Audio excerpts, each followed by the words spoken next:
warahmatullahi wabarakatuh. Selamat pagi ya teman-teman. Kita bahas reason ya. Di reason itu ada pendahuluan yang menarik ya. Bahwa kecerdasan dan penalaran itu mulai aktual kalau emosi-emosi level bawah itu rendah berhasil dilampaui ya. Itu poin penting ya. Itu poin penting karena kita kan mau naik ke 500 tuh mesti di situ sehat intelektualnya, mesti sehat emosionalnya gitu ya. Nah, semacam itu.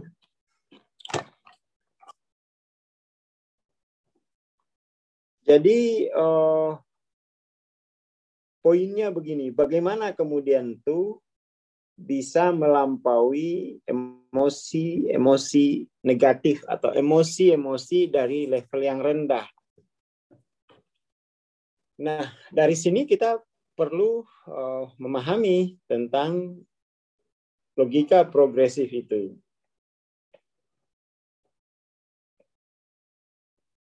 Nah, begini, jelek banget ini. Coba ya.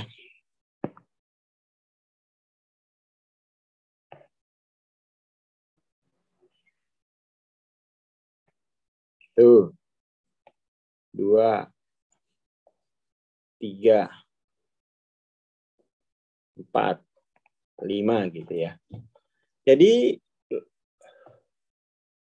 sebenarnya emosi negatif itu kan menguasai ya. Menguasai kita. Itu karena keterlibatan diri kita menjadi experiencer gitu ya. Jadi experiencer itu dia tidak hanya mengalami emosi negatif, tetapi dia juga menjadi itu. Itu experiencer. Itu yang kadang-kadang keliru dipahami orang, bahwa kalau sudah 600 tidak mengalami emosi negatif. Kalau mengalami emosi negatif berarti masih experiencer, enggak.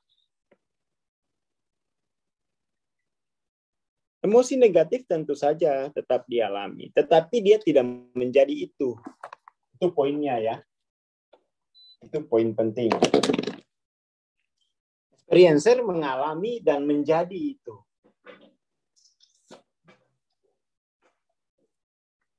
Nah, coba kita petakan ya. Dia mengalami plus menjadi.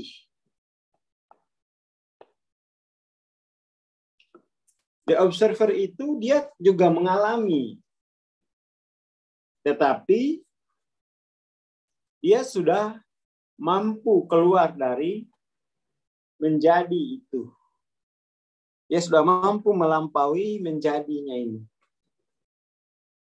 Makanya disebut observer. Dia mengalami plus menjadi pelaku ya ini ya. Plus menjadi pengamat.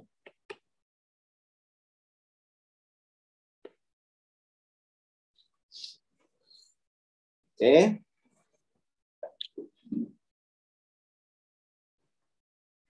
Terus ya yang 400 ini dia menjadi pengamat ya. Di situ dia ketika menjadi pengamat, disitulah kecerdasan itu terlihat pertama kali ya. Disitulah penalaran itu terlihat pertama kali. Penalaran mampu menangani sejumlah besar data yang rumit dan membuat keputusan tepat dengan cepat,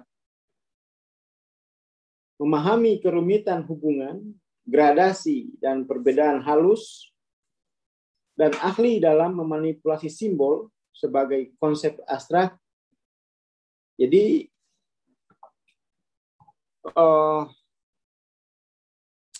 ini harus ada contoh langsung ini. Jadi saya contohkan saja ya. Apa yang dimaksud dengan mampu menangani sejumlah besar data yang rumit gitu ya. Misalnya, jadi data yang rumit itu maksudnya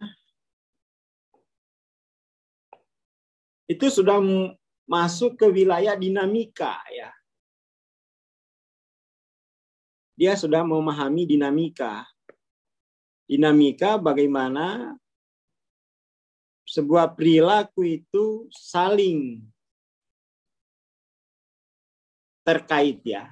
Saling terkait itu maksudnya menangani sejumlah besar data yang rumit. Seperti itu. Jadi kalau misalnya orang mengalami kecemasan, maka seorang pengamat dia akan keluar dari menjadi sensasi itu begini.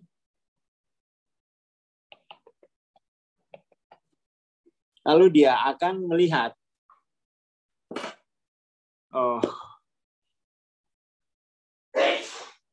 kecemasan itu terkait dengan apa?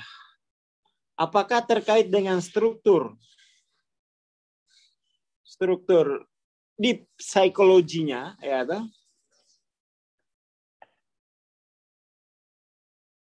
atau itu terkait dengan struktur sosial ya? Itu dia bisa olah terkait dengan deep psikologi atau sosial gitu ya. Dia mampu memahami itu. Dan pada akhirnya kegiatan mengobservasi, kegiatan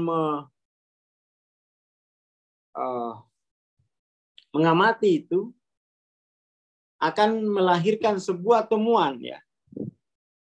Temuan tentang hukum-hukum. Oh, jika begini maka begini. Jika maka. Ya kan? Jika maka. Lalu itulah yang akan menjadi prinsip kausalitas. Seperti itu. Dan ini bisa kita pahami ya, paragraf pertama ini, bahwa kecerdasan dan penalaran itu bisa aktual jika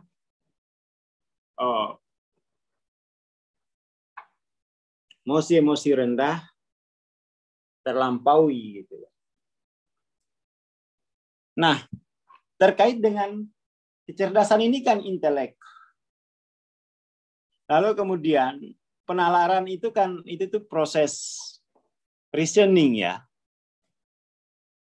Intelek dan reasoning.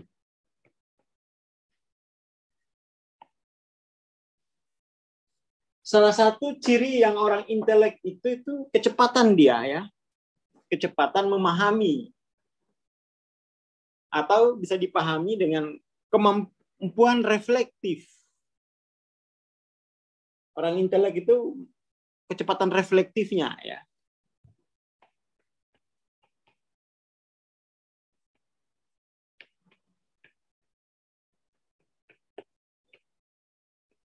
Kecepatan reflektif.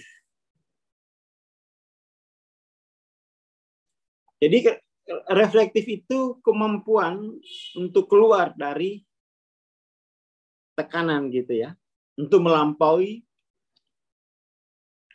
sebuah tekanan dalam kasus ini ya. Sementara reasoning itu kemampuan untuk dia bukan lagi reflektif.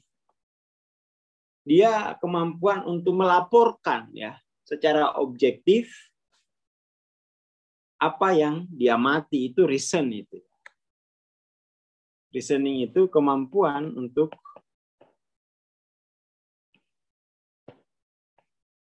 melaporkan secara objektif apa yang diamati. Ini memang harus dilatih ya, harus dilatih. Ada kemampuan reflektif, ada kemampuan reasoning.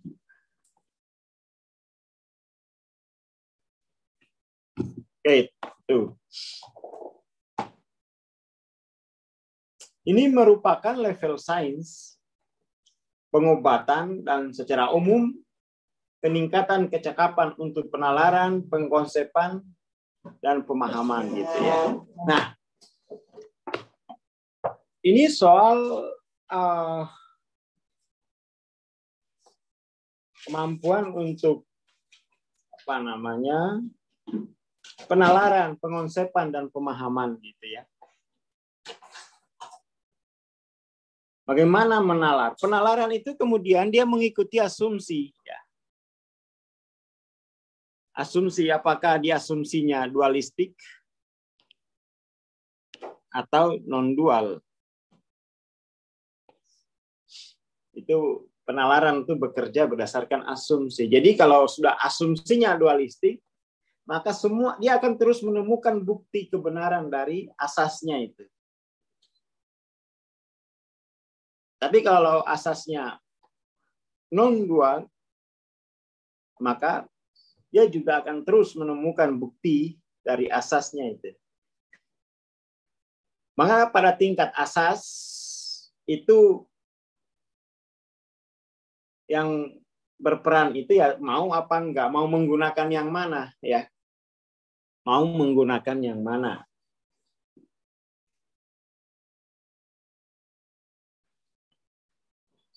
Soal pengkonsepan, ini soal pengkonsepan itu soal ini ya. Soal bagaimana mengucapkan ya, mengucapkan kenyataan ya. Jadi itu soal pengkonsepan itu sesuatu yang beda dengan reasoning. Sesuatu yang beda. Misalnya begini. Ini soal pengkonsepan ya.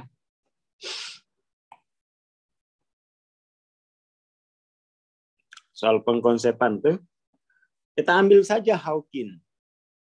Hawking itu kan tema besarnya adalah human consciousness.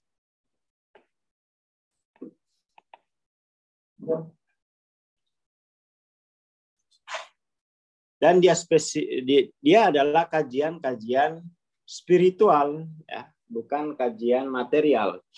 Maka Hawking itu untuk kajian human consciousness-nya dia memfokus kepada evolusi God view sebenarnya. Karena kajian spiritual. Nah, Hawking kemudian dia human consciousness ini bagaimana ini? Saya akan buat konsepnya gitu ya. Dalam membuat konsep itu yang paling penting itu dibedakan antara dimensi dan isinya gitu ya. Dalam pengkonsepan itu harus jelas ya dimensinya dan harus jelas aspeknya gitu ya. Atau isinya. Ya seperti itu.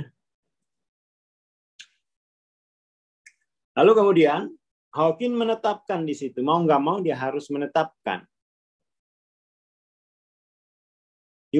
rentang human consciousness itu dari 1 sampai 1000. Ini yang bisa diobservasi oleh Hawking ya.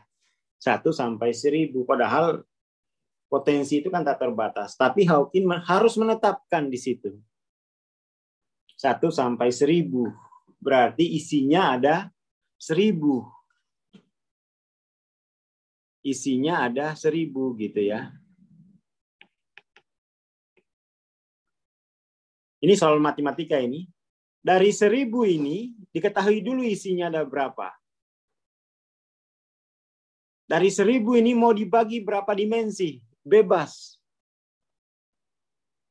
Mau dibagi 5 dimensi, maka 1 dimensinya berarti 200. Kalau 10 dimensi, berarti 1 dimensinya 100. Itu bebas saja ini, bebas. Itu cara mengkonsep ya, seperti itu. Kalau misalnya mau dijadiin 20 dimensi, maka isinya adalah 50. Mari kita Mari kita uji. Kita ambil dulu misalnya yang 5 dimensi. Maka kemudian itu berarti 1 dimensi isinya 200. 1 sampai 299. Ya kan? 200 sampai 300. 200 sampai 400.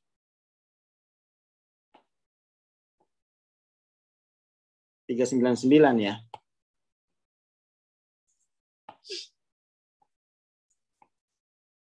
400 sampai 600. 599. 600 sampai 799. 800 sampai 999. Itu kalau isinya 5 dimensi. Ada problematik di sini. Kalau ini benar.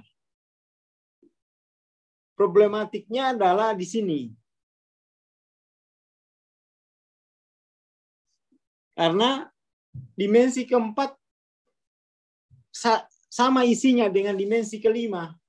1 dimensi. 400, 1 dimensi dengan 500. Ini ada masalah di sini. 600 sama dimensi dengan 700. Ini ada masalah ya. Jadi tidak mungkin. Tidak mungkin. Jadi di sini oke. Di sini oke. Di sini yang bermasalah. Ini bisa oke ini.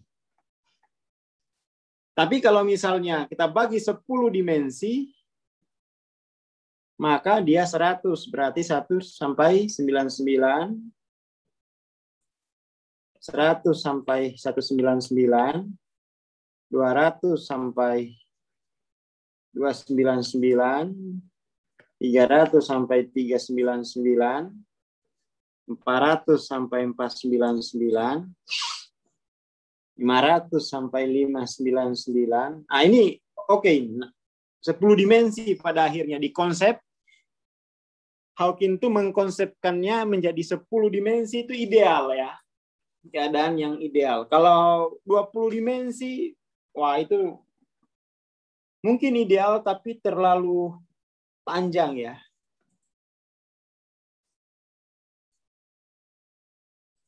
Jadi itu cara mengkonsep itu harus diketahui dulu isinya berapa. Lalu dimensi, mau dibikin berapa dimensi. Ya, itu cara mengkonsep kurang lebih seperti itu. Oke ya. Jadi mengerti cara Hawking membuat peta kesadaran itu. Jadi nggak langsung dibikin begitu saja gitu ya, jadi nggak tidak semena-mena. Dia ada reasoningnya ya, ada reasoningnya. Lalu kemudian kita akan bertanya, kenapa mulai dari 1, tidak dari 0? Itu harus ada reasoning di situ, harus ada reasoning. Kenapa 1? Maka Hawking kemudian mengambil bahwa 1 itu adalah makhluk hidup. kesadaran dia hidup gitu ya.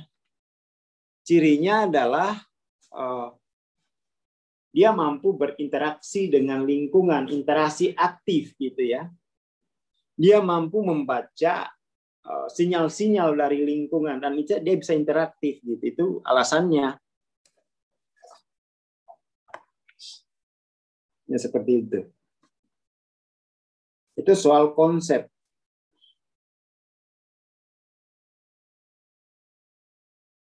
Konsep dan pemahaman gitu ya. Dengan demikian, pengetahuan dan pendidikan sangat dihargai.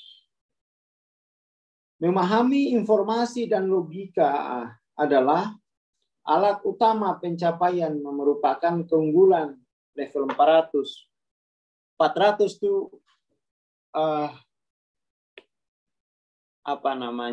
ya logika tentu saja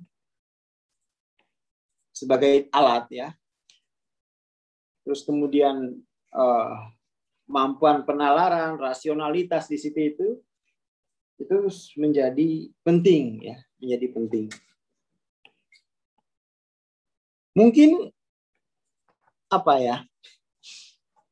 saya melihat kenapa misalnya di Indonesia itu penalaran tuh tidak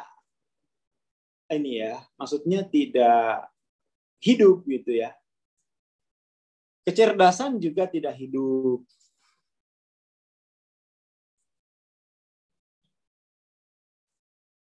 Itu mungkin ini tadi ya, pengetahuan itu dikembangkan tidak untuk memperbaiki keadaan batin ya. Jadi memang LOC 400 ini digunakan untuk apa? Untuk membangun ilmu pengetahuan. 400 itu fungsinya untuk membangun sains dengan kemampuan intelektual, penalaran, pengkonsepan, pemahaman, pemaparan gitu. Ini kan membangun sains saja ini kayak begini. Dan ini sebenarnya mudah saja, asalkan paham bagaimana membuatnya itu. Ini kan tidak rumit. Tidak rumit. Tidak rumit.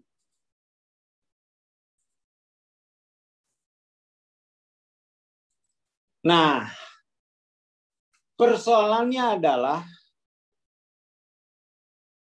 bangunan sains itu kadang-kadang atau seringkali tidak berhubungan dengan kedamaian batin. Ya. Di situ mungkin orang Indonesia jujur ya. Ngapain saya ini? Batin saya aja masih keruh. Jadi orang Indonesia punya sikap Saya kira itu fatalis juga ya. Jadi dia ilmu itu kalau belum mampu mengubah kondisi batinnya, dia tidak akan rekomendasikan ke orang Indonesia. Meskipun itu sains. Itu sikap orang masyarakat kita begitu. Padahal itu dua hal yang berbeda gitu. Padahal bahwa sains ya sains, kedamaian batin itu adalah spiritual. Jadi kadang-kadang itu yang menghambat kemajuan sains ya. Orang jadi apatis dengan sains. Kenapa? Penguasaan ilmu pengetahuan tidak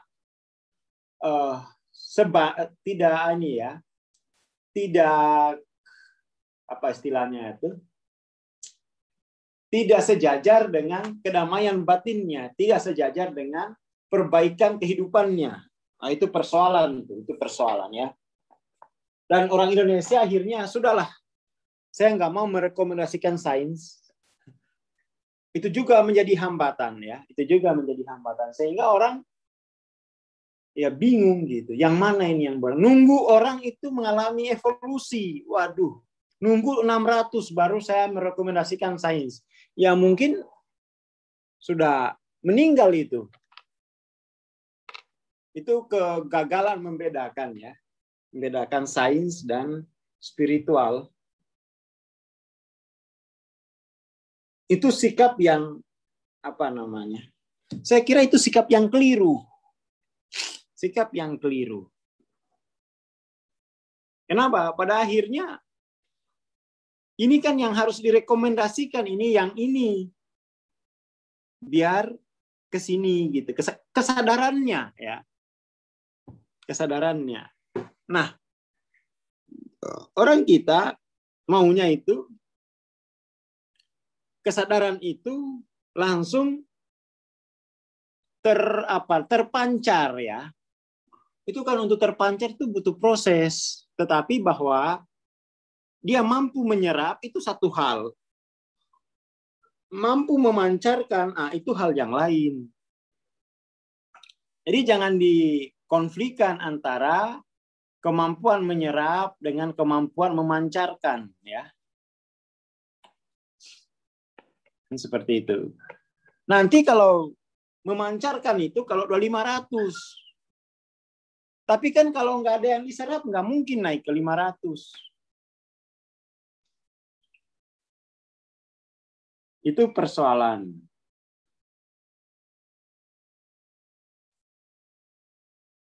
Itu persoalan tuh ya.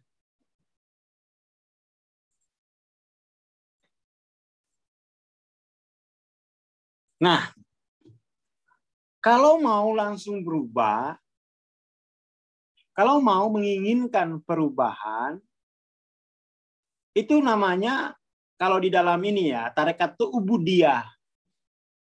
Ubudiyah itu tidak membangun ilmu pengetahuan, tetapi membangun kedekatan jiwa dengan jiwa. Gitu. Itu budiyah namanya. Ubudiyah. Jadi kalau mau perubahan yang sifatnya kehidupan, life, itu harus ikut kurikulum ubudiyah. Kayak saya ini dulu ya kurikulumnya kurikulum ubudiyah gitu. Makanya kalau ubudiyahnya bagus, kehidupannya bagus. Kenapa? Ubudiyah itu adalah soal hubungan jiwa. Hubungan jiwa dengan jiwa. Kalau logika itu hubungan jiwa dengan kejadian. Itu logika semacam itu. Hubungan jiwa dengan kejadian. Itu butuh logika. Jadi mau memahami kejadian atau mau memahami kehidupan, itu kurikulumnya berbeda.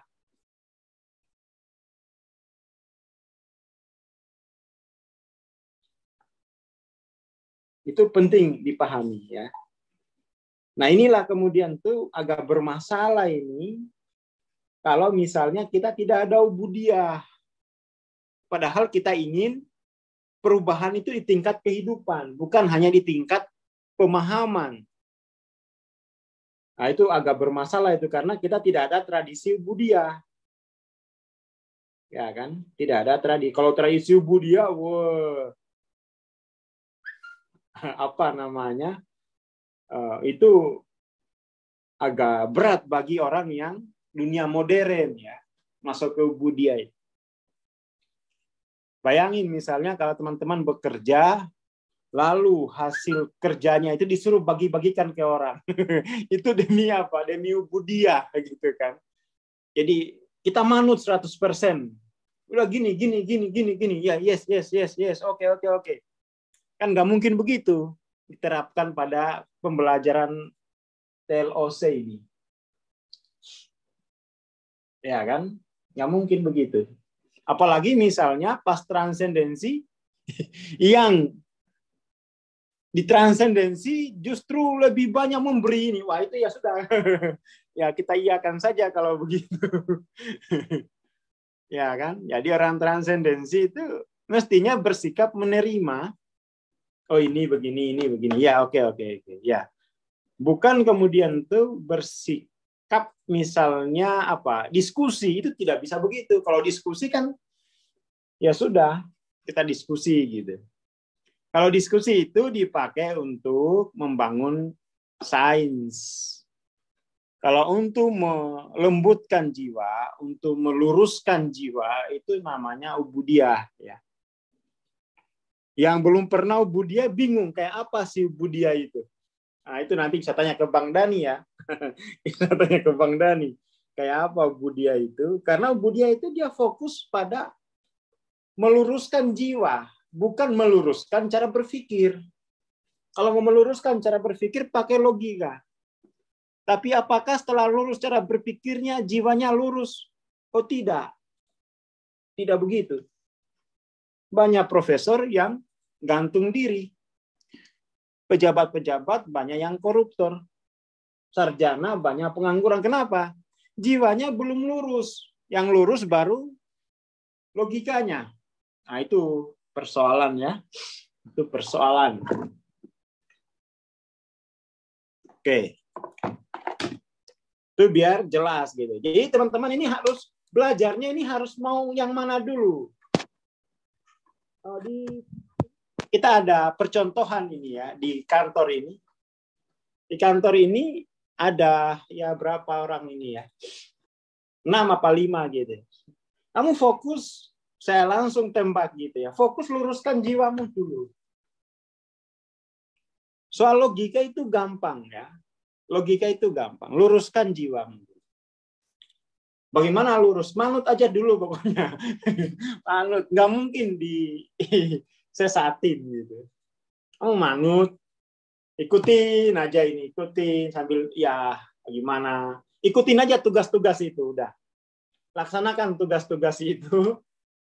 Nggak usah ngajak diskusi dulu. Nggak usah ngajak diskusi. Kalau diskusi nanti kita akan membangun sains. Saya tanya, kamu mau bangun sains atau mau membangun jiwamu? Membangun jiwa, oke. Kalau bangun jiwa, ini kurikulumnya. Kalau bangun sains bagaimana? Setelah lurus jiwanya, baru bisa udah langsung, insya Allah mudah membangun sendiri. Itu nggak bisa dikerjakan sekaligus. Habis waktunya soalnya. Itu ini ya, sedikit gambaran. Makanya di sini juga ditulis bahwa ini adalah level para pemenang hadiah Nobel, negarawan, hakim, Einstein, Freud, dan sejarah pemikiran yang disajikan di dalam The Great Books of Western World.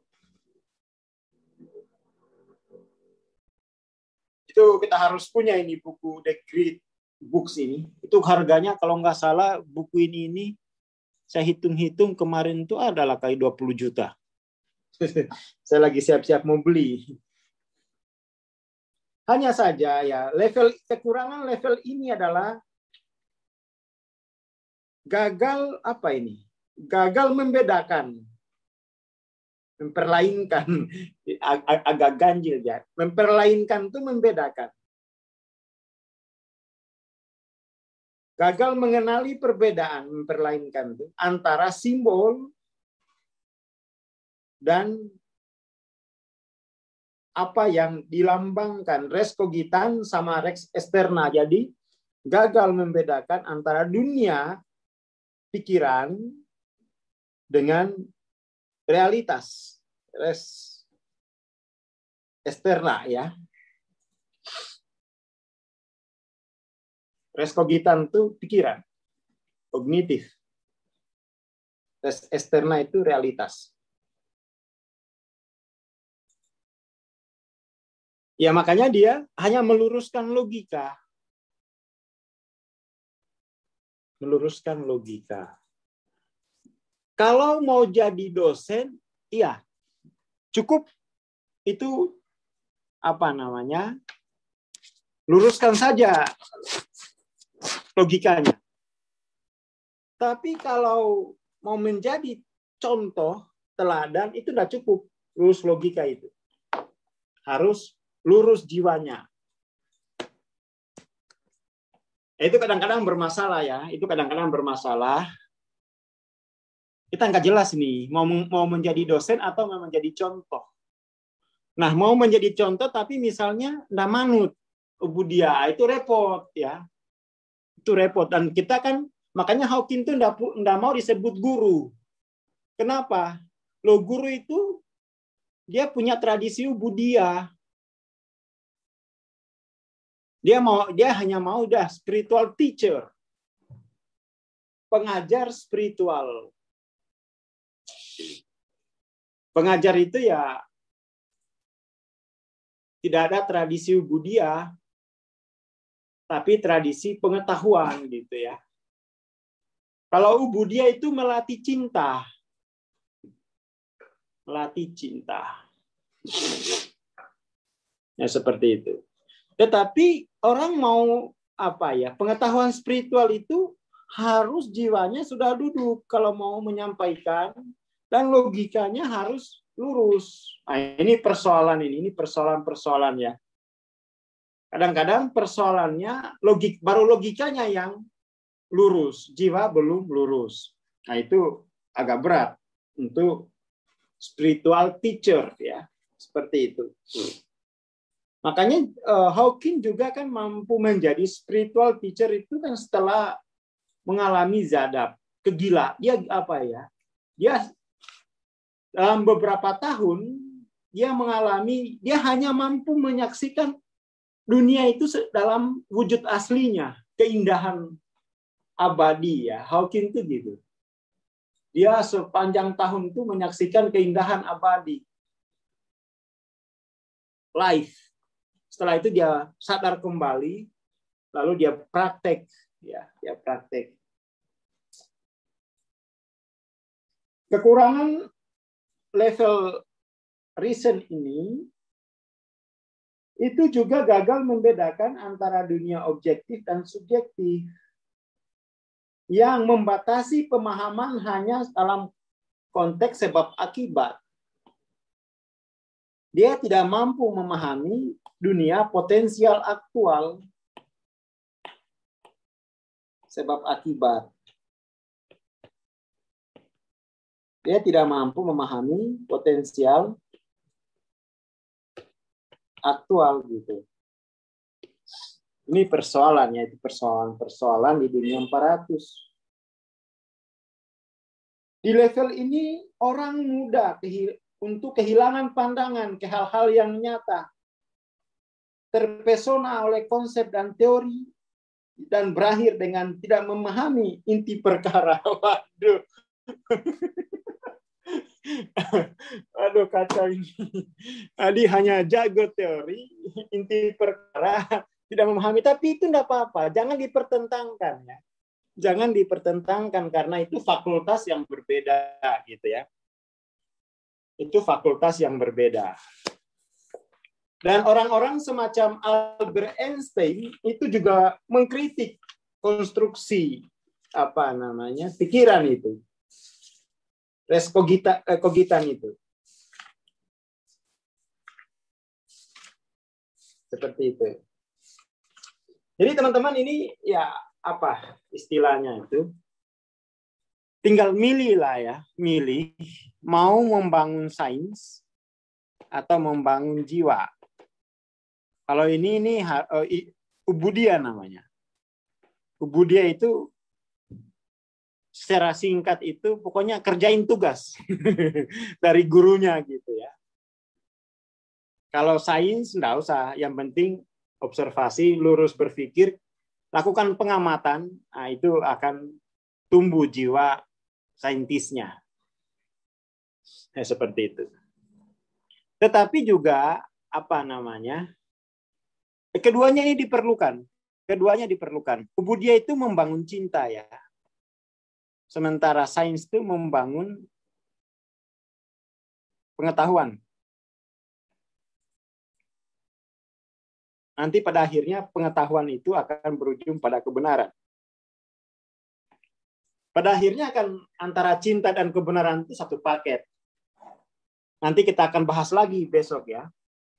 Nanti kita akan bahas lagi besok cinta dan kebenaran itu di kelas unconditional love. Seperti itu.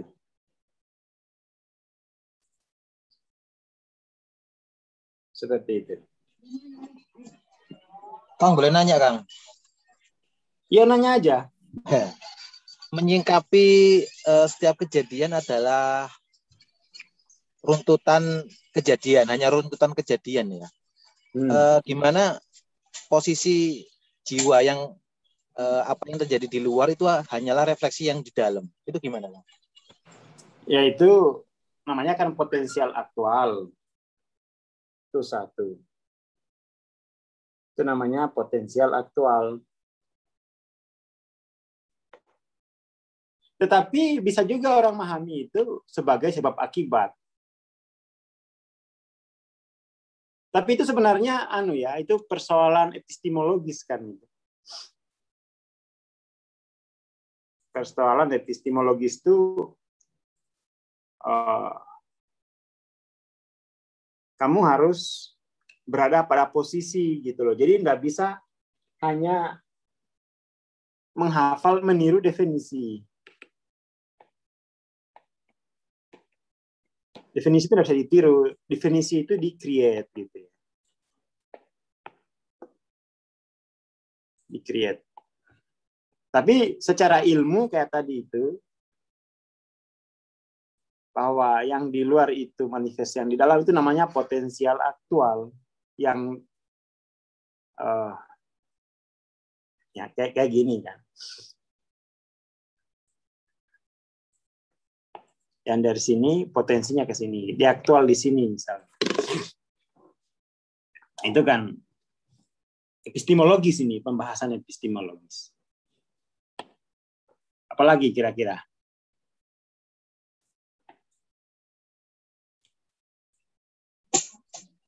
Mungkin itu dulu kali ya. Jadi paling nggak pagi ini kita bisa nemu gitu ya. Bisa nemu. Mau belajar bangun sains atau membangun jiwa dulu, itu penting tuh dibedakan. Sehingga kemudian tuh dia nggak mencampur adukan gitu ya, nggak kelelahan sendiri gitu, nggak kelelahan sendiri.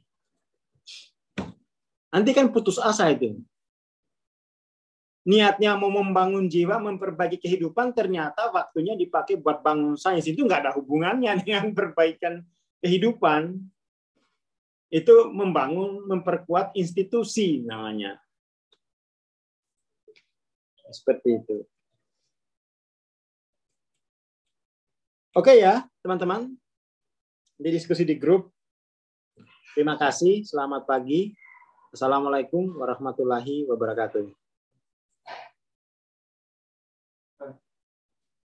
Kamu sedih itu? Yang Rafif.